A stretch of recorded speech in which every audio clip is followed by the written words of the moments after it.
அம்சமான அழகான ஜோடி என்று எல்லோர் கண்ணும் படும் அளவிற்கு வாழ்ந்து கொண்டிருக்கும் காதல் ஜோடி பிரசன்னா ஸ்னேகா. கடந்த 2012ஆம் ஆண்டு காதலித்து திருமணம் செய்தவர்களுக்கு ஒரு மகன் மற்றும் மகள் உள்ளனர். திருமணத்துக்கு பிறகு சினிமாவில் தலைக்காட்டாமல் இருந்த ஸ்னேகா ஜீ தமிழ் தொலைக்காட்சியில் டான்ஸ் ஜோடி டான்ஸ் என்கிற நிகழ்ச்சியில் நடுவராக இருந்தார். தமிழ் மற்றும் தெலுங்கு படங்களில் தற்போது நடித்துக் கொண்டிருக்கிறார்.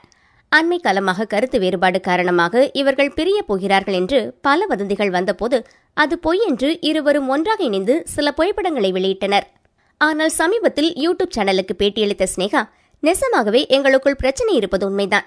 நாங்கள் திருமணம் செய்த பிறகு பல கஷ்டங்களையும் போராட்டங்களையும் சந்தித்திருக்கிறோம். திருமணமான புதிதில் நாங்கள் தனியாகத்தான் வாழ்ந்து வந்தோம்.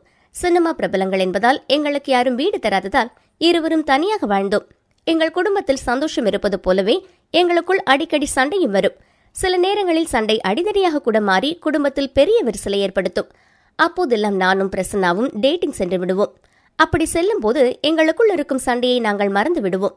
அதே போல உங்கள் குடும்பங்களில் பிரச்சனை இருந்தால் தயவு செய்து டேட்டிங் செல்லுங்கள் அல்லது உங்கள் அறைக்குள் சென்று விடுங்கள். பிரச்சனை எல்லாம் தீர்ந்துவிடும் என்று டிப்ஸ் கொடுத்திருக்கிறார். ஸ்னேகாவின் இந்த தைரியமான பதிலுக்கு நாம் பாராட்டியாக வேண்டும் என்று பைல்வான் நக்கலாக கூறியுள்ளார்.